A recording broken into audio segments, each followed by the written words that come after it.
Mundo Forense, conducido por Zoraida García Castillo, Anaí Rodríguez González y Carla Vázquez Barrera. Un programa de la Escuela Nacional de Ciencias Forenses y la Facultad de Derecho de la UNAM.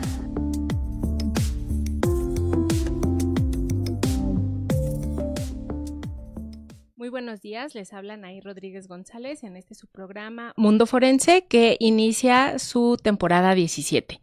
El día de hoy les estamos transmitiendo desde la página de Facebook de Canal Yus Multimedia de la Facultad de Derecho de la UNAM. Le queremos dar las gracias por esta temporada a la doctora Sonia Venegas Álvarez, directora de la Facultad de Derecho, a la doctora Irene Emilia Trejo Hernández, que es la jefa de división de la Universidad Abierta de la Facultad de Derecho, a Eduardo Ramírez y al equipo que se encuentra en cabina. Muchas gracias por propiciar el espacio. Les recordamos que estamos en la plataforma de Canal Yus Multimedia y el programa se retransmite por la página de Facebook de la Escuela Nacional de Ciencias Forenses, en donde nos pueden dejar sus preguntas y comentarios para nuestra invitada del día de hoy. Bienvenidas y bienvenidos. Hoy nos acompaña la doctora Aurora Marcela Pérez Flores para conversar sobre el tema Retos en los procesos de identificación humana en el ámbito forense en México. Voy a leer una breve síntesis de la doctora. Ella es licenciada en Biología por la Universidad Pedagógica Nacional de Colombia y doctora en Antropología Física por la Escuela Nacional de Antropología e Historia, donde también obtuvo la maestría en la misma disciplina. Cuenta con más de una década de experiencia en el ámbito forense, con especialización en análisis de trauma óseo, bioarqueología de la violencia e identificación humana, tanto en contextos arqueológicos como contemporáneos. Ha trabajado como antropóloga forense en instituciones como la Fiscalía General del Estado de Quintana Roo, el Mecanismo Extraordinario de Identificación Forense, la Cooperación Alemana al Desarrollo, en donde coordinó el componente de identificación humana del programa Fortalecimiento del Estado del Derecho en México y USAID como consultora en el proyecto de rendición de cuentas por los derechos humanos. En estos espacios ha participado directamente en el análisis forense de cuerpos en contextos complejos y ha liderado iniciativas orientadas al fortalecimiento de los procesos de identificación humana en zonas altas de alta complejidad, incluyendo regiones fronterizas del norte y sur de México, mediante diagnósticos, coordinación institucional y elaboración de protocolos técnicos. A lo largo de su trayectoria ha coordinado iniciativas de identificación humana en colaboración con instituciones gubernamentales, organismos internacionales, universidades y colectivos de búsqueda, articulando esfuerzos técnicos, éticos y comunitarios. Actualmente es profesora investigadora en la Escuela Nacional de Ciencias Forenses, donde forma parte del Laboratorio de Antropología y Odontología Forense. Está encargada del conjunto osteológico contemporáneo, en donde se desarrollan proyectos de investigación orientados a la sistematización, conservación y digitalización de estructuras anatómicas humanas, así como al análisis de patologías, trauma y el uso de herramientas digitales en antropología forense. En la docencia imparte las asignaturas de antropología forense, tafonomía forense y métodos avanzados de identificación humana. Su trayectoria ha contribuido a integrar enfoques de la bioarqueología y antropología forense, implicando metodologías compartidas para el análisis del trauma óseo en contextos que van desde sociedades prehispánicas hasta escenarios de violencia y desaparición. Muy bienvenida, doctora. Muchas gracias a las dos por esta invitación. Pues nos da mucho gusto tener aquí a Aurora, que además es una compañera en la Escuela Nacional de Ciencias Forenses, y creo que el tema es un tema muy interesante, es un tema muy complejo, es un tema además como de vanguardia, porque nosotros estamos enfrentando una problemática seria en temas de identificación, y bueno, ya nos platicarás sobre eso, pero antes de que empecemos con las preguntas para profundizar en el tema, nos gustaría que nos platicaras un poco cómo es que Aurora terminó dedicándose justamente a estos temas de la antropología forense y de la identificación humana. Pues fíjense que yo cuando hice la licenciatura en biología teníamos, así como en muchas universidades, teníamos un énfasis. Y entonces en ese énfasis a mí me gustaron mucho los insectos. Hice mi línea en biodiversidad y conservación de artrópodos y era la línea que más o menos quería como pues hacer. Y una de esos pedacitos era la entomología forense. Entonces yo dije, bueno, tengo que ser forense para hacer entomología forense. Me metí a estudiar una maestría en ciencias forenses y criminalística, de hecho, y ahí fui a un curso en entomología forense y me encontré con un montón de antropólogos. Y yo decía, pues, ¿por qué estos andan acá, no? Y lo que me di cuenta era que los cuerpos llegaban directamente a los antropólogos, ellos eran los que veían los insectos y en el contexto forense era muy difícil que se insertara un entomólogo como ahora sí con un peritaje especial, casi siempre se hace a través de asesorías con universidades. Entonces dije, pues es la antropología forense lo que yo tengo que estudiar. Llegué a México en el 2014 y para mí sigue siendo muy significativo ahora sí que en mi profesión, porque es en el año donde justamente esto empieza a resolverse de otra manera, ¿no? Ayotzinapa cae el 26 de septiembre y yo llegaba a México en agosto de ese año. Y eso fue un quiebre tanto para la estructura que conocemos hoy en forense como también para mi formación, ¿no? Entonces me formo como antropóloga física, doctorado, y ya desde ahí pues arranco una línea forense que me acompaña hasta el día de hoy. Sí, creo que lo dices bien, como que Ayotzinapa fue un antes y un después para muchas cosas, ¿no? No solamente como en la memoria histórica de este país, sino también como para el campo forense, en el hacer forense, ¿no? Para un montón de disciplinas. En ese sentido, y pensando como en estos temas de la identificación humana, y en estos parteaguas o en estos momentos que son como críticos, ¿cómo describirías el contexto actual de la identificación humana en México? Fíjate que partiendo de Ayotzinapa, bien dices, ¿no? Marca justamente una parada porque a partir de ahí va a empezar todos estos movimientos de familiares, los colectivos que ahora los conocemos así. Empieza la transformación justamente de qué va a ser la búsqueda en el país y con ella la identificación, y entonces aparece una ley que no se tenía antes del 2017 y esa ley va a marcar un poco como los caminos. Es un tema complejo la identificación y el panorama actual, desafortunadamente, pese a que se han ido y ahora sí que se han puesto instituciones y se han ido, no ha cambiado en los números, ¿no? Y eso es lo que me parece a mí más preocupante y por eso este tema también de investigación personal que me ha llevado muchos años a entender porque es un tema muy complejo. A la fecha, y traía justamente los datos duros para entender un poco la dimensión que estamos afrontando, al día de hoy son 132.481 personas sin identificar. Actualicé este dato en la mañana y estamos hablando de 50 personas adicionales de hace 2 días. Entonces es algo que no deja de suceder. Son 72.000 cuerpos en donde realmente esa cifra no la sabemos porque se recupera a través de solicitudes de información. El INAE ya no está con nosotros y eso va a ser una problemática. Y digamos que esos cuerpos se han tratado como de registrar a lo largo del tiempo, pero sabemos que son muchos más. Y lo que sabemos es que muchas de esas personas que se están buscando, pues pertenecen a esos cuerpos sin identificar. Entonces, en el país ha habido como 2 iniciativas, al menos a partir desde la ley. Una la ha liderado la CNB y han sido muy particulares porque hemos pasado como por 2 direcciones en este momento. La dirección que tenía Carla Quintana, digamos que sus esfuerzos fueron hacia una identificación masiva, es decir, que el ADN toma toda la relevancia y luego vimos que había problemas en eso.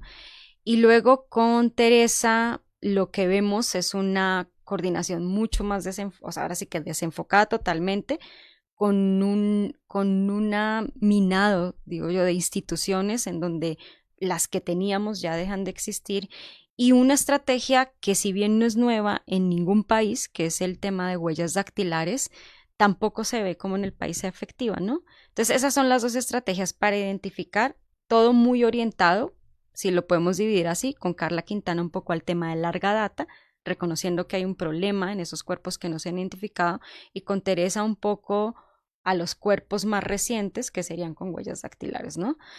Y luego tenemos a la Fiscalía General de la Nación, con una estrategia que no se ha consolidado desde la marcha, ahora sí que desde la puesta de la ley que ordena que se haga un Banco Nacional de Datos Forenses justamente para cotejar. Y eso es todo lo que tenemos de la Fiscalía, ¿no? Entonces, esas son como el panorama que no es alentador, no por eso, y ojalá ahora sí que lo conversemos a lo largo del programa, no por eso no hay iniciativas que valen mucho la pena resaltar. Desafortunadamente es como querer tapar una avalancha con las manos, ¿no? Es demasiado grande el problema. Y por eso esas iniciativas a veces casi no se ven. Pero sí, no tenemos un panorama alentador y esperamos pues, que a lo largo del tiempo los aprendizajes para todos nosotros quienes estamos acá, no peritos, académicos, colectivos, pues vayan a estructurar unas bases mejores para el futuro. Doctora, ¿y cuál sería entonces el impacto de no tener identificados estos cuerpos, de seguir, pues digamos, sin una estrategia clara? Porque a mí me parece que la ley de desaparición pues abonaba o tenía o prometía muchos aspectos que jurídicamente se veían viables, se veían pues acordes. En ese momento respondía a una realidad muy diferente a la que nos encontramos ahora, pero ¿cuál es el impacto que se tiene en cuanto a la identificación? Y me gustaría ahí también abonar en cómo es que la antropología lo aborda, no solo desde el ámbito forense, sino incluso en relación con los familiares, con la familia social, el impacto que tiene en nuestro país justo que exista este fenómeno de la desaparición. Pues mira, son varias cosas, ¿no? En inicio pues estamos vulnerando un derecho y es el derecho a la identidad y ese creo que es lo más grave, ¿no? Entonces tenemos una serie de cuerpos que no han logrado una identidad y que esa identidad es responsabilidad del Estado porque están en resguardo del Estado. Digamos que hay otros cuerpos que todavía no los hemos encontrado, que están en fosas clandestinas, pero estamos hablando de 72.000 cuerpos que están en resguardo del Estado y no se han identificado y no hemos podido restituir esa identidad. Al lado de esos cuerpos están las familias que los buscan y tal vez ese es el peor agravio que nosotros estamos ocasionando. Nosotros digo como, ¿sabes? Como toda la sociedad del Estado, porque son personas que no pueden terminar su duelo, son personas que van a seguir buscando, que han dejado sus trabajos, que han dejado sus hijos para salir a buscar a sus seres queridos. Y el Estado lleva años sin dar respuesta. Entonces, ese es un tema súper preocupante, ahora sí, de derechos humanos, que debería estarle preocupando al país y pareciera que no hay una política pública orientada a resarcir ese daño. Y el segundo tema que ya nos golpea un poco más en las instituciones es que ¿qué vamos a hacer con todos esos cuerpos? O sea, si hay un problema en donde no hay capacidad institucional ni para conservarlos en las condiciones que permitan los análisis forenses y que luego se puedan restituir y luego una familia nos diga, sí, reconozco que ese es mi cuerpo, porque cuando ya se entregan ya tenemos que avanzar hasta las instancias mayores para poder hacer una identificación. Y segundo, estamos colapsando al sistema completo, ¿no? No hay tal cantidad de peritos para resolver todos los casos que están ahí. Estamos agotando el sistema y eso es muy preocupante porque en el largo plazo, pues cualquiera, ¿cierto? Decimos en Colombia, tira la toalla, porque no se puede con todos esos casos. Entonces, ¿qué pasa? Que eso en las políticas propias de la institución, pues necesito casos rápidos, que esto sea efectivo y entonces empezamos a hacer las cosas mal. Y eso creo que es muy preocupante. ¿Qué hace la antropología en todo ese proceso? Afortunadamente la disciplina se ha ampliado. Creo que cuando uno habla de antropología forense inicialmente como que pensaba solo en el análisis de los cuerpos. Nuestro labor en el laboratorio con un cuerpo esqueletizado es perfilarlo, es decir de qué sexo es, qué edad probablemente tiene, si tiene un grupo poblacional de orientación, qué estatura, si es que esos datos son, digamos, particulares y los reconoce la familia como tal. También tratamos de ver si hay características particulares, algo en dientes, algo en huesos, fracturas previas, y eso hace que la familia, digamos, diga, sí, ese es mi familiar, acote un poco como el área de búsqueda. Y eso es como ha venido siendo el trabajo durante muchos años en muchas partes del mundo. México es una situación particular porque ahora los antropólogos nos insertamos también en labores de búsqueda, ¿cierto? O sea, ya hay una institución, la Comisión Nacional de Búsqueda, donde nos podemos insertar, donde se están haciendo análisis de contexto, donde entendimos que la violencia no se resuelve solo en el laboratorio, sino también haciendo estas grandes miradas. Y ahora también muy de la mano con las familias. Eso es nuevo. Y yo creo que las familias han reconocido no solamente la importancia de la antropología, sino el apoyo que ahora sí que esta disciplina puede prestar, como otras lo han sido. Veníamos hablando de los científicos forenses también, ¿no? Entonces, como también otras disciplinas empiezan a participar, porque el problema es muy grande. Entonces, digamos que cabemos de cierta manera todos. Si se creara en este momento otra institución, seguramente haría mucho por la parte forense. Entonces todavía hay mucho por hacer y la disciplina antropológica al menos se enfoca como en esos grandes rasgos. Entonces un antropólogo ahora impacta de muchas maneras en el sistema. A mí también me parece muy importante que se sepa cuáles son estas áreas en donde puede entrar la antropología y también con estas labores de búsqueda, porque existen muchos colectivos que han hecho búsquedas de manera intuitiva, ¿no? Y que ahora, poco a poco, se están ayudando de expertos, no solamente en el área de antropología, sino en otras disciplinas también, que les permite conocer la importancia de poder hacer una búsqueda, pero también con un sentido ético, cuidadoso, pues aún entendiendo la emergencia en la que vivimos. En ese sentido, ¿cómo considera justo que nuestros alumnos, en el caso particular de las y los científicos forenses, pueden abonar y cómo es la formación que se da a partir de la antropología?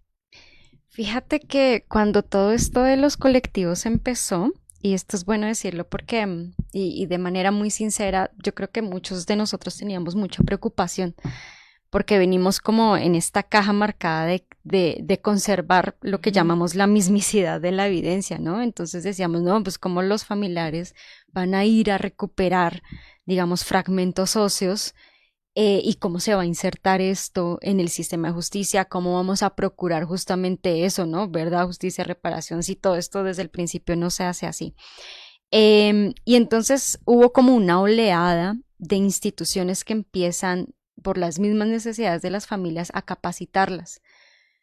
Ellos se han vuelto cada vez más expertos, tanto en la parte legal como en la parte forense, pero empiezan a haber ciertos límites y ahí es donde entramos todos los demás y sobre todo si entramos en los procesos de búsqueda, porque el apoyo es fundamental. O sea, el reconocimiento, por ejemplo, de una estructura ósea en campo necesita un nivel de capacitación y un nivel de preparación.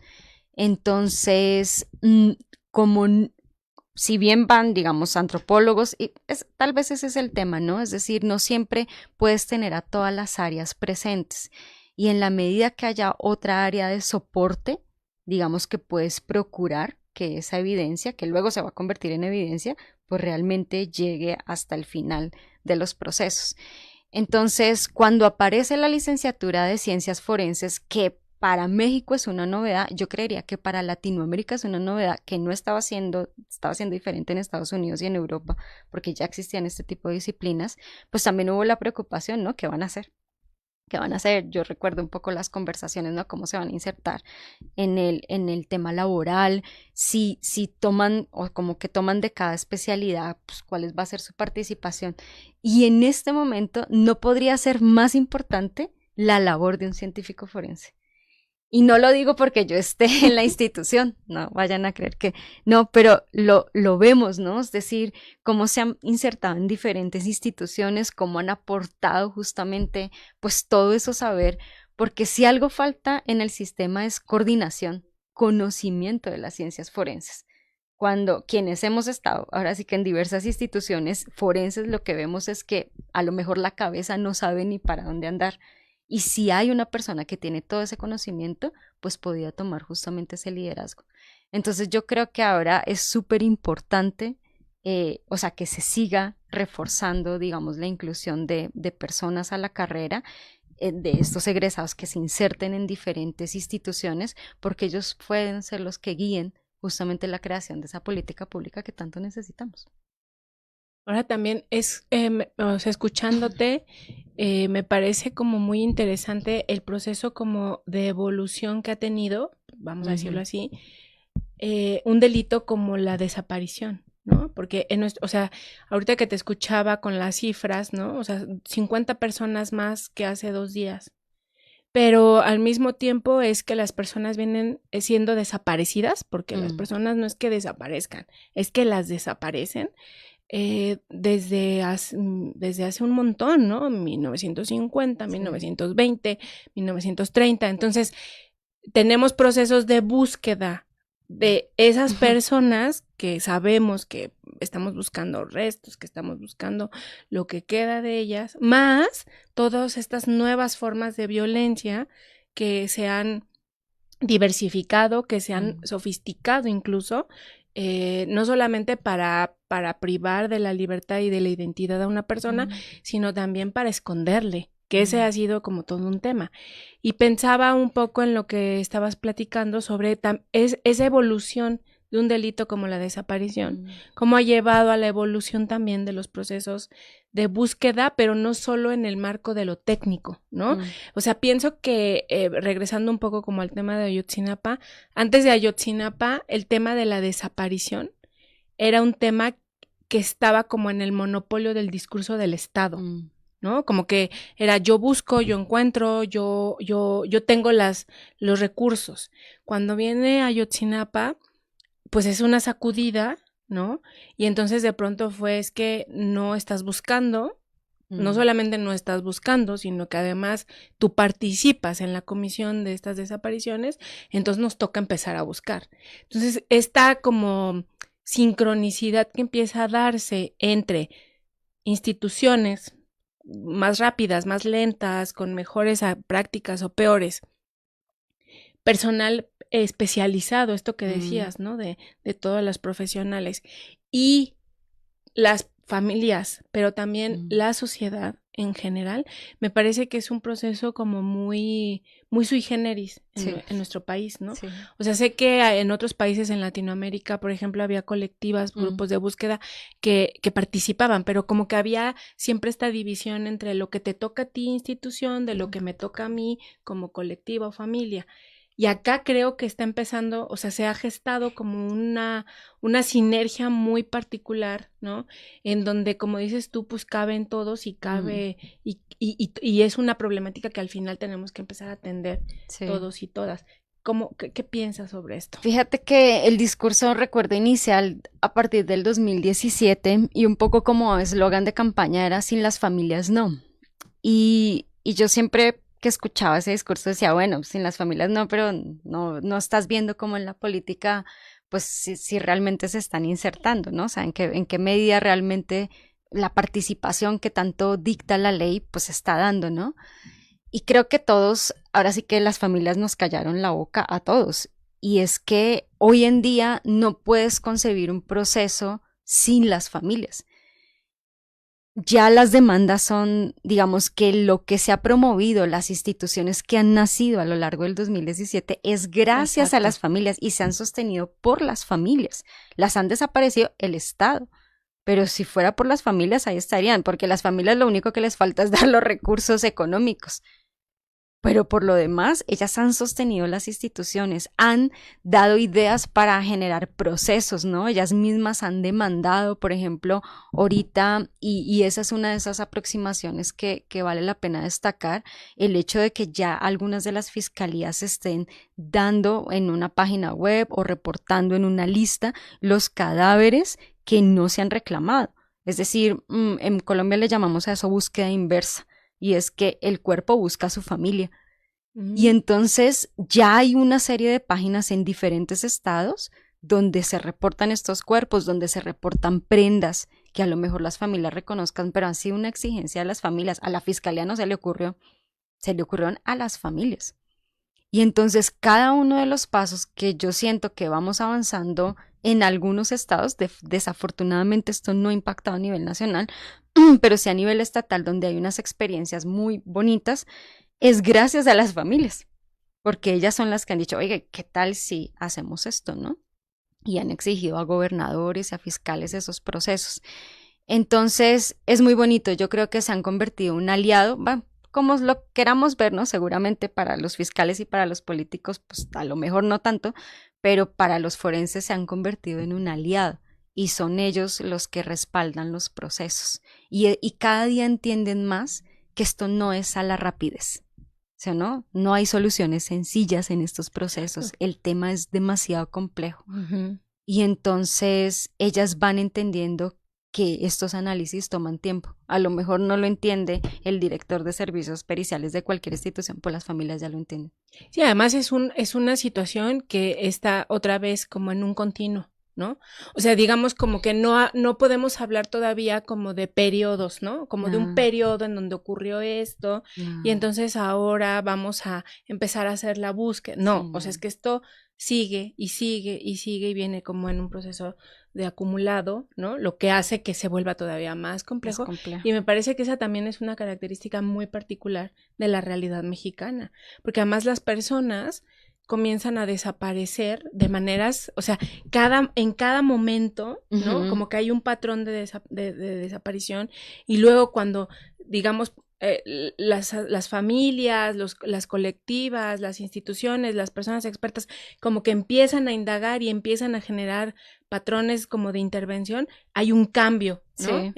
Como que hay un cambio de maniobra en la forma de desaparecer a las personas y eso pues implica otros retos. Y es muy importante eso que dices porque hablamos en forense de casos abiertos y casos cerrados y uno pensaría que un caso que está muy acotado, cerrado, piensen en un accidente de un avión, ¿no? O sea, donde tú sabes cuáles son los individuos que se tienen que identificar y que tienen nombre y apellido. En el caso de México, no sabemos a quiénes tenemos que identificar. A Marte tenemos una población migrante. Sí, en un además. caso cerrado, conocido por todos, que son las Torres Gemelas, ha llevado años identificar a las personas que están ahí.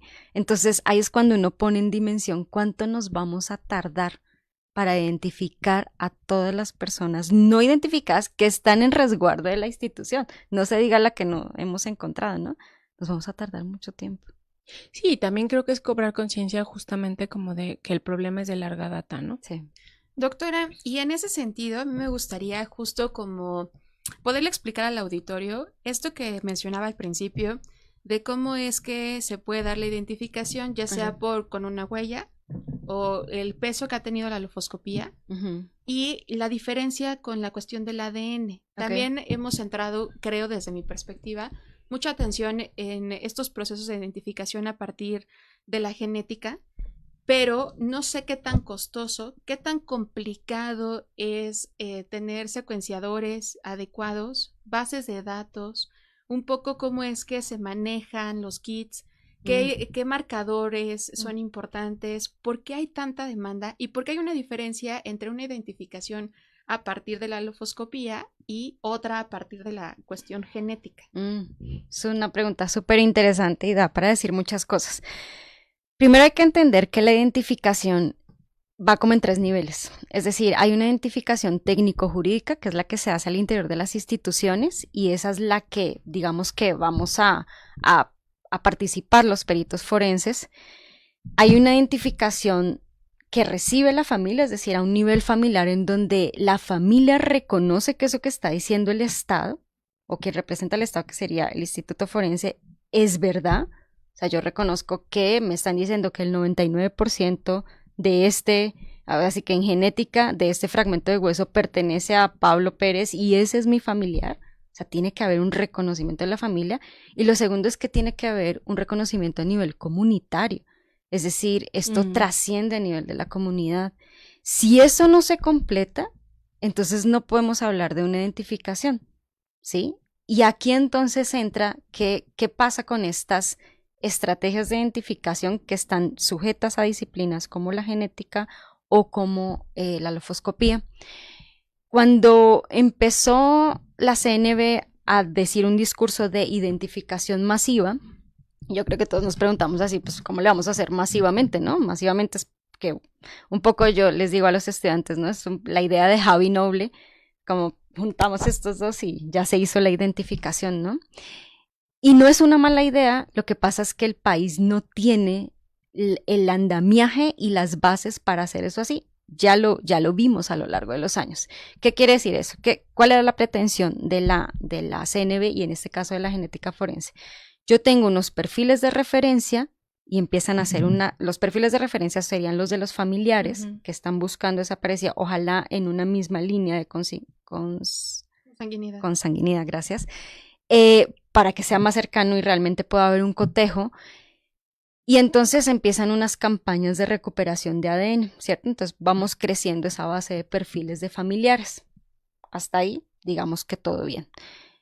El contraste con esa base sería las bases genéticas, ahora sí que los perfiles de los cuerpos que no están identificados. Y ahí es donde empieza a haber un problema. ¿Por qué? Primero, porque algunos no los hemos encontrado. Segundo, porque hay dificultades en procesos de extracción de ADN, de análisis, de perfilamiento. Depende mucho de la conservación, digamos, del cuerpo. En este caso, si tenemos un cuerpo fresco, sangre y saliva tal vez podría ser efectivo, cartílago podría ser efectivo, pero cuando ya empezamos a avanzar en procesos de descomposición, que son la mayoría de esos cuerpos que alberga el Estado, pues entonces estamos hablando de hueso. No solamente es en términos, ahora sí que técnicos, complejo, requiere que la institución tenga, digamos, capacidades de peritos que puedan hacer ese proceso, pero también de laboratorios que estén acreditados en esos procesos, pero también es muy costoso. Entonces estamos hablando, ese precio habrá que actualizarlo, pero estamos hablando de que una muestra genética de un familiar puede estar costando entre 6,000, 7,000, 8,000 pesos y el hueso puede estar entre 12,000, 15,000 dependiendo de su estado de conservación. Sumado a que tenemos casos complejos, perdón, como huesos quemados. ¿Qué vamos a hacer con esos huesos? Entonces, claro, cuando empieza este avance de la identificación masiva, vemos que las bases pues no se complementan, ¿no? Por este lado tenemos, no sé, 8,000 perfiles y acá tenemos 2,000. Entonces, pues eso, aunque yo le haga match, pues no va a encontrar a muchas personas. Y ese tal vez ha sido uno de los grandes fracasos de esa política. Tan es un fracaso que nace un Centro Nacional de Identificación, bueno, con situaciones políticas que pasan y que no se logra, o sea, que realmente no puede dar, ¿cierto? Como unos resultados que digan, oigan, esperen, aquí estoy cruzando un montón de perfiles y esto se está dando.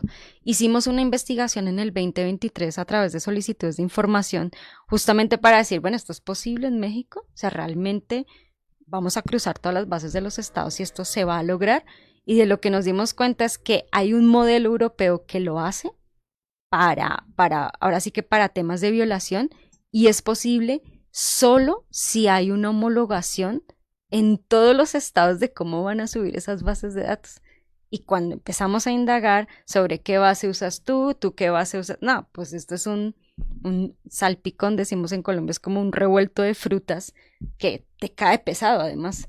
Y eso es lo que está pasando en México, cae pesado porque no es posible. Hay un tema y es que de nuevo las familias han ido con su perfil genético a todos los estados y lo han puesto.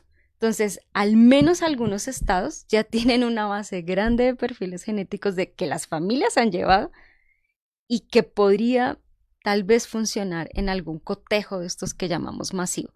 Pero la realidad es que los resultados son bajos a nivel de comparación genética. Desafortunadamente no hay datos concretos. Cuando se le pregunta a las fiscalías cuántas identificaciones logró por genética, eso, o sea, cuando existía el INAE que podíamos hacer esa pregunta, no.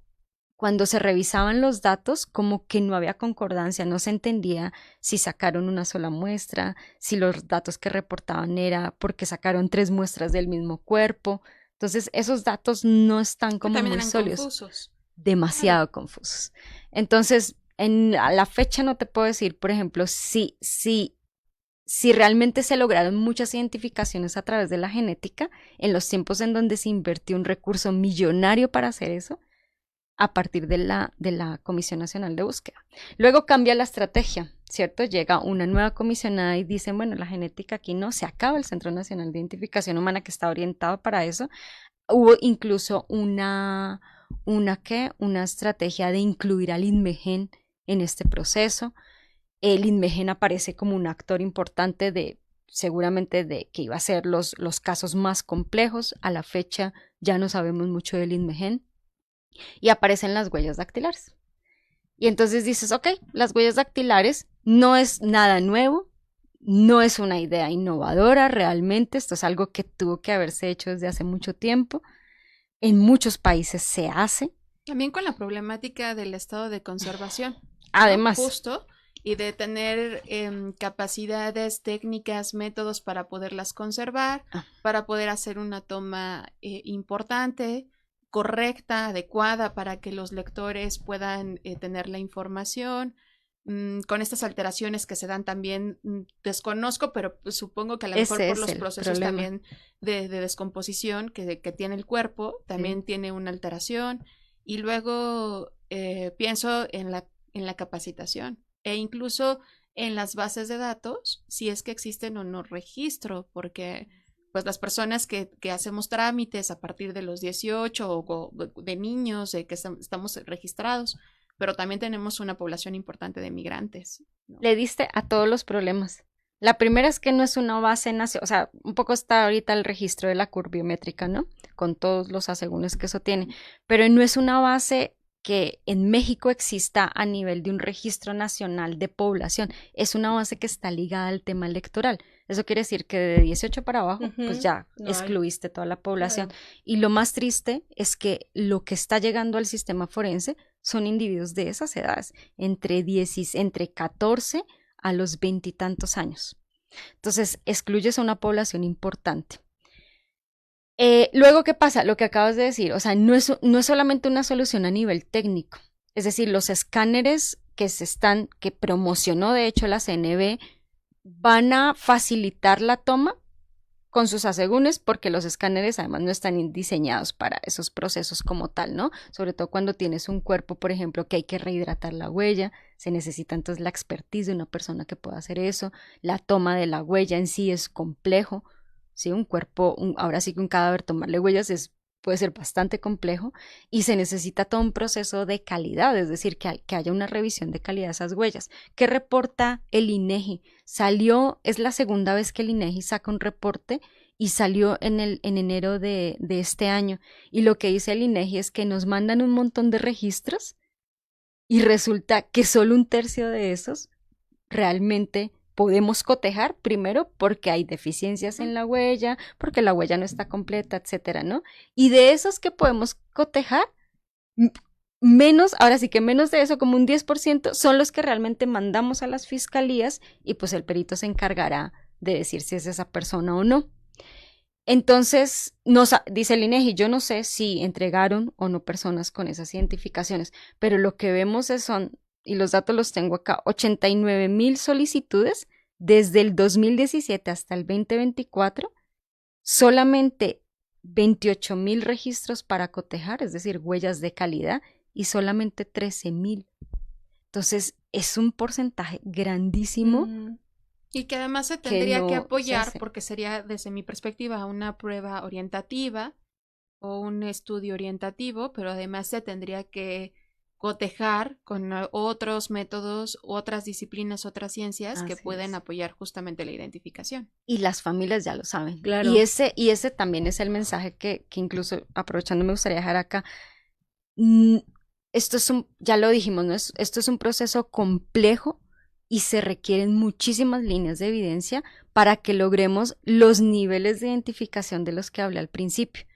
Porque después de la identificación de un cuerpo siguen procesos de justicia, de verdad, de reparación de memoria. Entonces no se vale que yo entregue un cuerpo con el ADN o con la huella y no le haga nada más.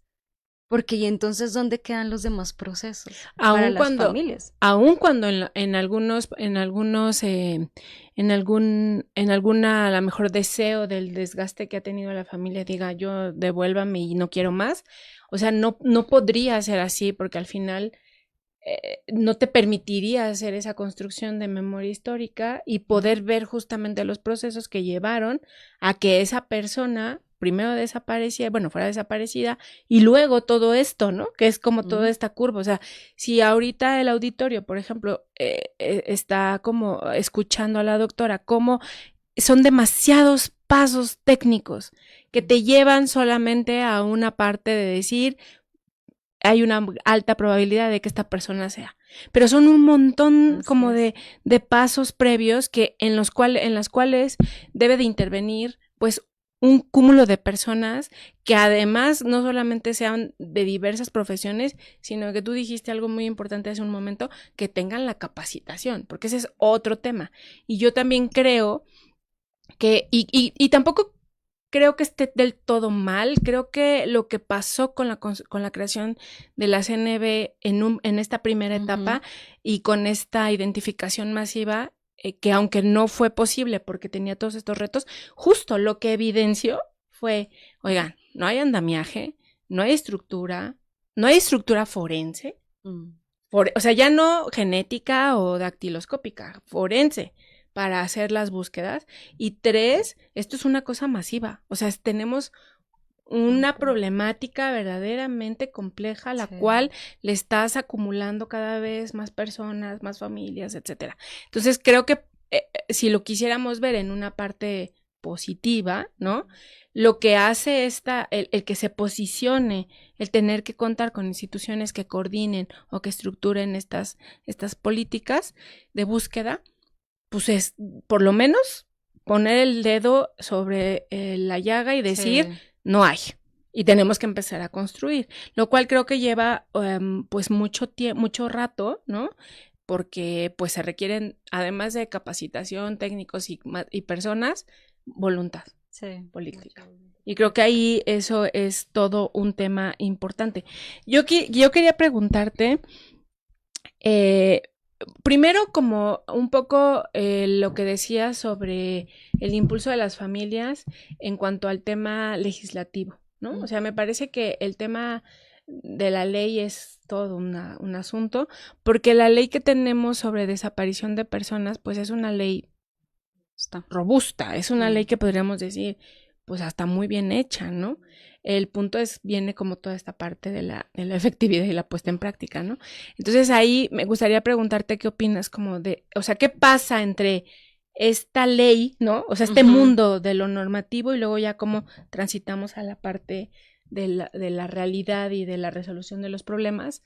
Y eso vinculado, me gustaría escuchar tu opinión sobre estas modificaciones justo a la ley sobre el tema del CURP con datos biométricos. Pues mira, partiendo de lo que dijiste al inicio, sí, yo pienso un poco igual, es decir, no es que esté mal, o sea, no es que esté mal echar a andar las huellas, no es que esté mal echar a andar la genética, no, es que todas las disciplinas son necesarias echarlas a andar con esa fuerza como lo están haciendo, ¿no? Entonces ya avanzamos un poco en la genética, como bien dices, nos dimos cuenta de los problemas, ya avanzamos un poco en las huellas, ahí va, y eso hay que seguir impulsándolo, pero asimismo las otras disciplinas forenses. La ley es robusta y el mayor problema es que si se hubiera cumplido la ley, estaríamos en otro panorama en este momento. Tuvimos la posibilidad, incluso con una profe del ENACIF, yo no estaba en el ENACIF en ese entonces, de colaborar en la demanda que se hizo en el caso de Olimpia Montoya hacia el tema de bancos, del Banco Nacional de Datos Forenses. Y entonces la fiscalía ponía esta serie de pruebas de que ya estaba el banco, ¿no? Y nosotros analizamos un poco lo que la fiscalía envió y lo que te das cuenta es una burla de las instituciones, ¿no? O sea, si esas bases estuvieran listas, otro panorama sería. Entonces, ahí lo que hay que hacer es que se cumpla la ley. Y creo que por ahí van las familias y las familias lo saben muy bien, ¿no? Entonces, que se empiece a cumplir la ley y que a partir de eso, entonces, realmente se construya toda esta institucionalidad. Se me olvidó el último pedacito. El tema de la CURP, que ha sido como un tema como polémico, de discusión, ¿no? Sobre la modificación de la CURP, porque además la CURP implicaría contemplar a toda esta población que queda fuera como de la parte de una base de datos con fines electorales o ejercicio de derechos políticos. Aquí voy a retomar el caso colombiano, que para mí, primero por ser colombiana, pero pues creo que va por buen camino, no sé qué dirán los colegas colombianos, pero aquí te va. Cuando un cuerpo llega a las instituciones forenses del país, lo primero que sucede es que llega el dactiloscopista, toma las huellas y va, porque nosotros tenemos un registro nacional poblacional que además está involucrado desde los 6 años de edad, si es que no antes, porque tenemos una tarjeta de identidad para menores y una cédula de ciudadanía para mayores de edad. No están ligadas al tema electoral. Entonces, ¿qué hace el dactiloscopista? Toma las huellas, mientras se hace la necropsia, a mediodía ya está la identificación de todos los cuerpos que ingresaron al servicio forense. Entonces, lo que hace la institución es llamar en sala a los familiares esperando que se reporte o si fueron asistencias, si no, pues ya se tienen los nombres, se busca el tema, digamos, de notificación, pero están identificados. Entonces, no sé, de 30 cuerpos que entran en un día, 27 o 28 salen identificados ese mismo día. ¿Por qué? Porque nosotros registramos ya nuestra huella en un sistema nacional. Claro, eso tendrá en términos de derecho, pues todo lo que conlleva, obviamente, la transparencia de esos datos, el uso de esos datos, etcétera, ¿no? Nosotros vamos a la farmacia y nos piden nuestra cédula de ciudadanía. Vamos a comprar un par de zapatos y nos piden nuestra cédula de ciudadanía. Llámalo control si quieres. ¿Qué hacen esos datos? Hasta el momento, pues no ha habido una filtración, ¿cierto? Importante. Seguramente si hay algunos hechos así como notados, yo no los tengo tampoco muy en la memoria, pero la realidad es que es funcional para el sistema forense. O sea, si me preguntas a mí como forense, yo digo, órale, sí, venga la curbiométrica. Pero es que estamos en un país donde ya ha pasado un montón de cosas, ¿no? ¿Qué pasó con ADN México? O sea, ¿no? Ya tuvimos, exactamente, o sea, se vendieron los datos, ¿cierto? Se usaron con otros fines, se lucraron personas con eso. Y yo entiendo, por supuesto, que dices, no, yo no voy a dar mis datos, pese a lo que han alegado, ¿no? O sea, cuando te piden en internet para abrir una aplicación, allá vas dando tus datos, ¿no? En los bancos. En los bancos. O sea, los bancos creo que tienen más cantidad de datos biométricos que, ¿no? Y son instituciones como, sí, autorizadas. Entonces, también es un doble discurso. O sea, ya diste tus datos en otro lugar. Ahora, sí se necesita. Si me preguntas a mí, sí se requiere, se necesita algo que además sea automático. A la fecha lo que pasa con el INE es que Fiscalía envía al INE, el INE apenas si está creciendo una unidad para estos procesos, el INE envía a Fiscalía y todo eso se puede tardar hasta 6 meses. Imagínate, la identificación de un cuerpo por huellas dactilares podría tardarse hasta ese tiempo. Ya seguramente se está haciendo un poco más ágil. Pero aún así no es de manera inmediata, no hay una base que yo pueda meter los datos y listo, como lo que pasa en este momento en Colombia. Y que además ese es todo un tema con la parte de los cuerpos sin identificar. O sea, estos que ya están, que están en resguardo del Estado y que sabemos, ahí está el caso Tetelcingo, etcétera, todo lo que pasa con los trailers, ¿no? Sí. Todo lo que ha pasado con esos cuerpos que están ya como con el Estado. Entonces también, o sea, pensándolo como en términos forenses, salvando como la discusión en otros campos, ¿no? Podría como ir bajando rápidamente la carga. Sí, sería de muchísimo apoyo para las fiscalías en casos, y esto también hay que decirlo, en casos recientes. Sí, todavía tenemos todo el problema de larga data. A mí me gustaría leer unos comentarios que nos ha dejado nuestro auditorio, al cual les agradecemos muchísimo y queremos que se puedan unir en cada uno de nuestros programas a esta conversación. Tenemos justamente a Yaira, dice saludos desde el Poder Judicial de la Ciudad de México, maestra Janet Ruiz. Un poco lo que se estaba mencionando, que también es una pregunta de una persona que nos escucha, Denise Candia, ¿qué innovaciones o buenas prácticas podrían implementarse para acelerar y mejorar la identificación? ¿No? Que yo creo que con justo lo que acabamos de mencionar, de este ejemplo colombiano que podría ayudar, salvo lo que ya se ha mencionado, ¿no? Como todo los cuerpos y a partir de, por desgracia, una historia muy compleja que ha tenido también nuestro país desde hace muchos, muchos, muchos años. Sí, no, sin duda yo creo que ese, o sea, yo pienso igual eso, ¿no? Las huellas hay que seguirlas impulsando, la genética hay que seguirla fortaleciendo en el país, eso es súper importante, pero al mismo tiempo otras disciplinas, y creo que hay enfoques individuales que hemos visto en algunos estados donde, para empezar, es como organizar la casa. Vamos a hacer una organización de los documentos que tenemos aquí, de las carpetas de investigación, de lo que ya tenemos, y en el momento en que empiezan a organizar la casa, empiezan a identificar personas, porque se dieron cuenta que esa persona llegó ya con una identificación orientada, porque resulta que la prenda respondía a una carpeta que ya vieron con los familiares que reportaron, o sea, y ya hay estados que empezaron a hacer eso. Sí, y tuvimos iniciativas muy lindas como las del Mecanismo Extraordinario de Identificación que hizo eso en San Luis Potosí, y fue una cosa maravillosa porque ya habían identificaciones orientadas. Entonces creo que a ese nivel hay que trabajar, todavía hay que seguir impulsando el hecho de que existan bases de datos nacionales que realmente puedan hacer la suerte de cotejos a nivel de huellas, a nivel de genética, a nivel de características individualizantes, o sea, todo lo que se pueda cotejar, eso es importante. Y lo segundo es que hayan estrategias de organizar la información que tienen las propias fiscalías, porque ahí pueden salir muchas identificaciones.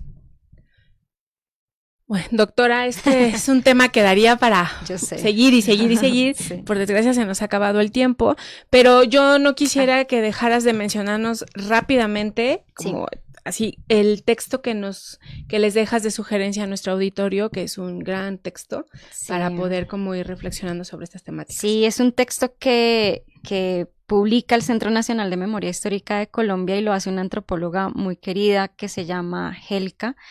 Se llama Textos Corporales de la Crueldad, lo muestro porque sé que esto también va en video, y es un caso muy bonito de todo el potencial que tiene la antropología forense, que no es solo que ese nivel de análisis de los cuerpos se puede llevar a un nivel de contexto mucho más amplio y que puede repercutir en otras áreas. Entonces se los súper recomiendo. Pues nosotras les agradecemos su presencia en esta sesión del programa Mundo Forense. Les invitamos a que nos sigan acompañando en esta temporada y les pedimos que consulten nuestra página para eventos que tenemos próximamente. Tenemos en puerta el 6º seminario sobre violencia, justicia transicional y cultura de paz.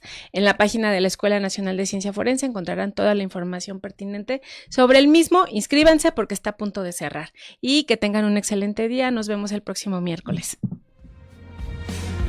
La Facultad de Derecho agradece a quienes realizaron este programa, conductores, invitados y productores, quienes participan de manera honoraria. En News, Canal Multimedia, Derecho a tus oídos.